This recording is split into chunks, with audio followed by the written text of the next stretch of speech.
Welcome to 10 Minutes with Tony Scott. Thank you for tuning in today. This week's show is brought to you by Shock Doctor. Shock Doctor is the title sponsor of our Now rankings and many other areas of our site. Shock Doctor is a local Minnesota company with several great protective products for every sport out there. A few weeks ago, I promised we'd show you more that Shock Doctor is more than mouth guards and nut cups. Today's product is one of those products that needs very little explanation. It is called the Ice Recovery Compression. It's a cold therapy ice wrap, and it's awesome for any athlete who has a joint injury and needs to apply ice for long periods. This is the knee product, but they make wrist, shoulder, and ankle. Now I just wish they made one for the brain, then they have me completely covered. The products retail for between $34 and $64, which seems like a huge value considering how many packs of ice and trips to the fridge you have to make alone when you have an injured kid or, God forbid, an injured adult. Congrats go out to a handful of teams who won tournaments last weekend. In Bantams, Grand Rapids won their Star of the North Bantam AA tournament. Edina won the EP Bantam A tourney in Eden Prairie. And Edina White beat some great teams in Bantam Bs at the Woodbury Rumble, including Minneapolis Orange, to win the tournament. In Pee Wees, Egan AA beat Edina A in a shootout to win the EP tourney. And Edina Green knocked off OMG in the winter face-off in Maple Grove of that Pee Wee B tournament on Sunday.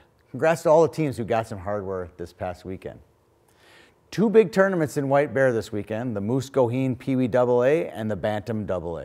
Because of some pretty slanted pools, this gives hockey fans some great hockey to see this weekend.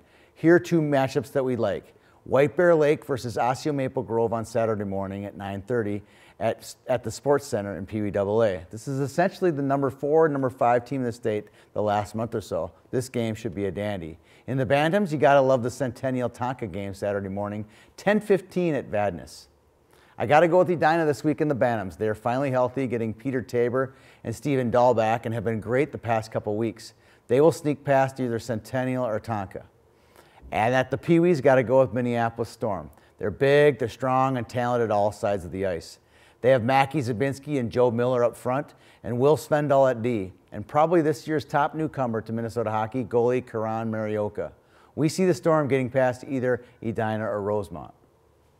Over the past few weeks, we've gotten a ton of commitments to play in the YHH Summer Series. Teams from all over Minnesota, Wisconsin, and North Dakota, and even Colorado. The Summer Series is 3 tournaments, the Warrior Cup in April, the MSP Classic in May, and the State of Hockey Showdown in August, all hosted and covered by YHH this summer. There's a banner on the homepage of YHH that links you to prices, dates, and details. Tweet of the week comes from Eli Smith. His handle is @Eli_T_Smith. He writes, presumably about his team's loss to Edina this past weekend. It's funny because Edina's best players wore a black and white striped jersey. Nothing worse than losing to Edina, Eli, but having the refs hose you on top of it has to make it even hurt worse more. Over the next couple weeks, YHH will be announcing a summer hockey training program. The program is called Complete Development Program in Richfield, hosted and coached by the North American Hockey League's Minnesota Magicians coaching staff. It's a great program for players who want to get their game to the next level, but don't want to pay to get there or be forced to pay for what they don't use. The CDP will be great for serious players who either want to train year-round with great coaches, and it's also great for players who want only a selected portion of a schedule because they're playing in a spring or fall sport. Over the next couple weeks, we'll have more information on this show, our website, and the best part is, for our readers, they will get a discount to train with the Magicians. Featured Now Prospect. This week, we have 3 Now Prospects to feature. Casey Middlestad from Eden Prairie is on fire. The former Bantam Player of the Year and current University of Minnesota commit, Middlestad had 7 points in 2 games for the Eagles. Not bad for a sophomore. Another sophomore is Peter Johnson from Fergus Falls. Johnson's a big kid who has great skill. Last week, the Otters won 3 games, including a big one over Alexandria. In those 3 games, Fergus scored 11 goals. Johnson had 10 points. Let that sink in for a minute. 11 goals, 10 points. Wow. And finally, we'd like to feature a freshman, Gavin Haynes from Grand Rapids. As we mentioned earlier, Haynes' team won the Star of the North tournament Sunday. Gavin had 2 goals and an assist in their 3-2 win over Sibley. What is most impressive is all the scouts and fans asking me about this number 9. Who is that guy, they ask. He's unstoppable, they say. Yes, number 9 is Gavin Hain, the Wiz Wyatt Player of the Year finalist 2 years ago as a Pee Wee. He's having a great season and is definitely a kid you'll pay to see play someday.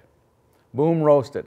This is our annual roasting to tournament directors who set the brackets up to favor the home team. Okay, we get it. The home team is putting on a tournament. They deserve a discount, meaning should get a little bit easier route to the Final Four or bracket play. But this year, we're seeing some fire sales out there. Here's the deal. Teams sign up for a tournament to get some competitive games, not Murderers Row. Boom roasted to the tournament director who lined up 3 District 10 teams in one pool, and another who stacked 4 top 10 teams, and another while the home team faced none. Boom roasted. Thumbs up goes out to Bemidji State and Mankato State for gaining the North Star Cup Championship this past weekend in men's hockey. Here, the WCHA was left for dead 2 years ago after teams departed to the newly formed NCHC and Big Ten. On Saturday night, these 2 teams showed the big boys what good hockey was all about. Former Moorhead Spud Michael Bitzer stood on his head and led Bemidji to the championship. The Final 5 this year is going to feature some great hockey and is going to be right here in St. Paul. Thumbs up to the WCHA. Thank you for tuning in to today's show. We really appreciate it. Have a nice day.